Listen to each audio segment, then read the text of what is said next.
Hoje nós estamos aqui na comunidade São Francisco do Pupunhal fazendo o primeiro atendimento odontológico na UON, Unidade Odontológica Móvel.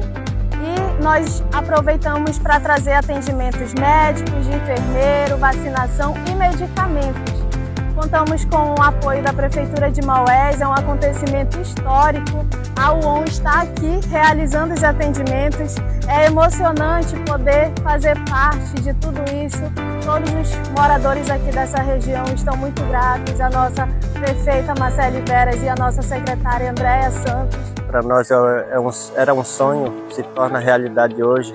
Então a gente se sente muito feliz de estar participando aqui na comunidade de São Francisco desse atendimento odontológico. Hoje nós atendemos 25 pacientes e estamos finalizando nosso atendimento com o Odeilson. É a Prefeitura de Maués cuidando da nossa gente.